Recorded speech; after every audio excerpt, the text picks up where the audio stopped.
జై శ్రీరామ్. అందరికీ నమస్కారం. వెల్కమ్ టు న్యూస్ అఖండ. నేను మీ కస్తూరి శ్రీధర్. మిత్రులారా, మనకు రష్యా అలాగే ఇజ్రాయిల్ దేశాల తర్వాత అత్యంత నమ్మకమైనటువంటి మిత్ర దేశంగా ఫ్రాన్స్ దేశం ఉంటా వస్తుంది.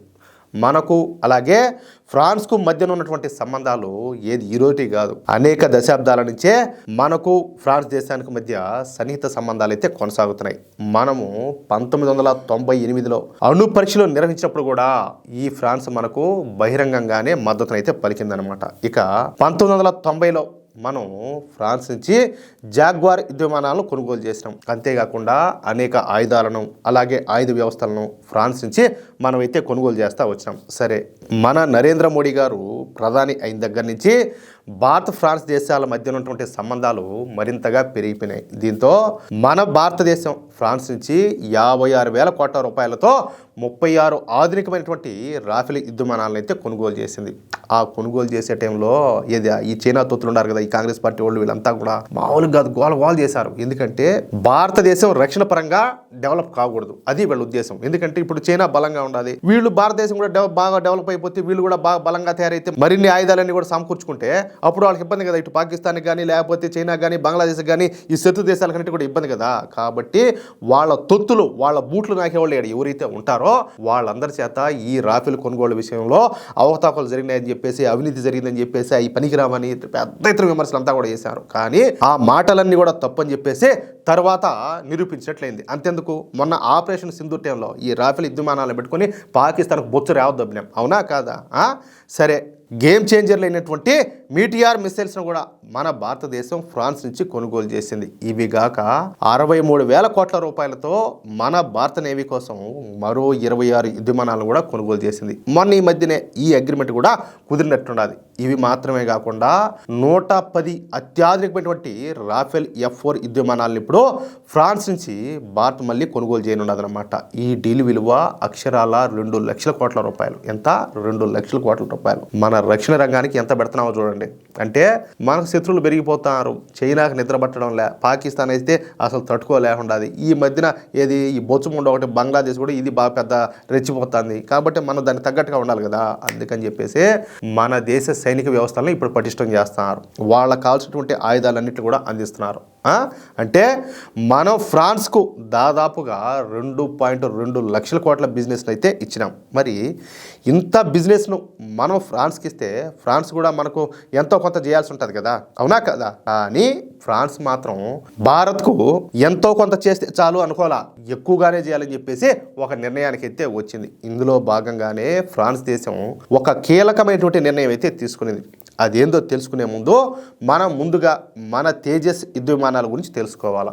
మనము ఈ తేజస్ యుద్ధ విమానాలను స్వదేశీయంగా తయారు చేస్తున్నాం. స్వదేశీయంగా అంటే ఈ యుద్ధ విమానాల్లో 70% వరకు మనం ఆత్మనిర్భర్ భారత్లోనే తయారు చేసుకోగలుగుతున్నాం. అయితే ఈ యుద్ధ విమానాల ఇంజిన్ టెక్నాలజీ మాత్రం మన దగ్గర లేదు. అందుకే ఈ తేజస్ యుద్ధ విమానాల ఇంజిన్లు మాత్రం మనం అమెరికా నుంచి దిగుమతి చేసుకుంటున్నాం. అమెరికా సంస్థ అయినటువంటి జనరల్ ఎలక్ట్రిక్ నుంచి 401 యుద్ధ విమానాల ఇంజిన్లను దిగుమతి చేసుకుంటున్నాం. కానీ అమెరికా మాత్రం దీనినే ఒక అవకాశంగా తీసుకొని మన దేశాన్ని ఇబ్బందులు పెడుతుంది. మనకు అలాగే ఈ అమెరికాకు మధ్యన ఈ యుద్ధ విమానాల ఇంజిన్లకు సంబంధించినటువంటి ఒప్పందం జరిగి చాలా సంవత్సరాలు కావస్తున్నప్పటికీ కూడా ఇప్పటి వరకు కనీసం పట్టుమని 10 ఇంజిన్లను కూడా అమెరికా మన దేశానికి అయితే అందించలేకపోయింది.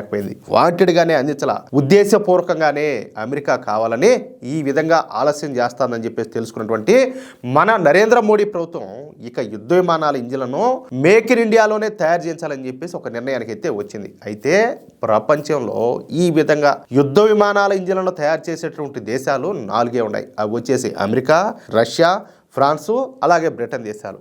అయితే రష్యా నుంచి మనము ఇప్పటికే అనేక యుద్ధ విమానాలు అయితే కొనుగోలు చేసినాం. అందుకే ఈసారి ఈ యుద్ధ విమానాల ఇంజిన్లను కొత్తగా ఉండే విధంగా ఈ ఇంజిన్లను నిర్మించాలని చెప్పేసి మోడీ ప్రభుత్వం తలపోసిందనమాట.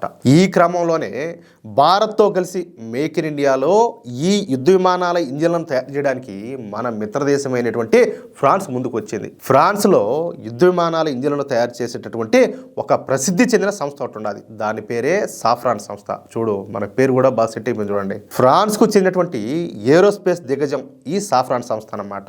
ఇప్పుడు ఈ సాఫ్రాన్ సంస్థ ఈ ఇంజన్కు సంబంధించినటువంటి టెక్నాలజీని 100% బదిలీ చేయడానికే ఒప్పుకునింది. ఈ విషయాన్ని సాఫ్రాన్ CEO అయినటువంటి ఒలివియర్ ఆండ్రీ స్వయంగా వెల్లడించాడనమాట. DRDOకు చెందినటువంటి గ్యాస్ టర్బైన్ రీసెర్చ్ ఎస్టాబ్లిష్మెంట్తో కలిసి భారత్లోనే సరికొత్త ఇంజన్ను అభివృద్ధి చేయనున్నట్టు ఆయన అయితే తెలిపాడనమాట. ఇందులో భాగంగా దాదాపుగా 62,450 కోట్లతో ఒక జాయింట్ వెంచర్ని అయితే ఏర్పాటు చేయనున్నారనమాట. ఇంజన్కు గుండె లాంటి అత్యంత కీలకమైనటువంటి హార్ట్ సెక్షన్ టెక్నాలజీని కూడా పూర్తిగా బదిలీ చేస్తామని, ఇలాంటి ఆఫర్ను భారత్కు మరే దేశం కూడా ఇవ్వలేదని చెప్పేసి ఆయన స్పష్టం చేశాడు. త్వరలోనే భారత ప్రభుత్వం దీనిపైన అధికారికంగా ప్రకటన కూడా చేయనున్నది. గతంలో భారత ప్రభుత్వం ప్రాజెక్ట్ కావేరీ పేరుతో సొంతంగా ఇంజిన్ తయారీకి ప్రయత్నాలు చేసినప్పటికీ కూడా హార్ట్ సెక్షన్ టెక్నాలజీ లేకపోవడంతో అది పూర్తి స్థాయిలో విజయవంతం కాల. దీంతో తేజస్ వంటి విమానాలకు విదేశీ ఇంజిన్లనే వాడుతున్నారు. ఇప్పుడు సాఫ్రాన్ ఒప్పందంతో ఈ లోటు అయితే తీరిపోనున్నదనమాట. ఈ కొత్త ఇంజిన్ను మనం స్వదేశీయంగా తయారు చేస్తున్నటువంటి AMCA అలాగే తేజస్ MK2తో పాటు భవిష్యత్తులో తయారు చేయబోయేటటువంటి ట్విన్ ఇంజిన్ స్టెల్త్ విమానాల్లో కూడా ఉపయోగించున్నారు. ఇక ఈ ఒప్పందం ద్వారా మనకు అత్యంత సంక్లిష్టమైనటువంటి యుద్ధ విమానాల ఇంజిన్ టెక్నాలజీ కూడా మన చేతుల్లోకి అయితే రానున్నది. అంటే 2030 నుంచి మనం స్వదేశీయంగానే ఈ యుద్ధ విమానాల ఇంజిన్లు అయితే తయారు చేసుకోబోతున్నాం అనమాట. అది విషయం. అప్పుడు మనకి ఎన్ని కావాలంటే అన్ని యుద్ధ విమానాలను రెడీ చేసుకోవచ్చు. ఏం లే, మన దేశం దిక్కు అట్ట కన్నెత్తి చూడాలంటే పొడుచామట్టే, అర్థమవుతుందా? అది విషయం. మిత్రులారా, ఈ న్యూస్ కనుక మీకు నచ్చినట్లయితే ఖచ్చితంగా ఈ న్యూస్ నలుగురికి షేర్ చేయండి. ఇక్కడ ఇంకొక విషయం ఏంటంటే, మన శత్రు దేశాలు అయ్యి మన మిత్ర దేశాలు అయ్యి కూడా మనం తెలుసుకోవాలి. ఎందుకంటే మనకు ఆ క్లారిటీ ఉండాలి. ఏమంటారా? కాబట్టి ఈ న్యూస్ నలుగురికి తప్పనిసరిగా షేర్ చేయండి. అలాగే ఈ వీడియోకు సంబంధించి మీ యొక్క అమూల్యమైనటువంటి అభిప్రాయాలను కామెంట్ రూపంలో తెలియజేయండి. ఇంకో విషయం ఏంటంటే, ఇంతవరకు మీరు కనుక మన ఛానల్ని సబ్స్క్రైబ్ చేసుకున్నట్లయితే ప్రతి ఒక్కరు కూడా మన ఛానల్ని సబ్స్క్రైబ్ చేసుకోండి, సపోర్ట్ చేయండి ప్లీజ్. జై శ్రీరామ్, జై హింద్.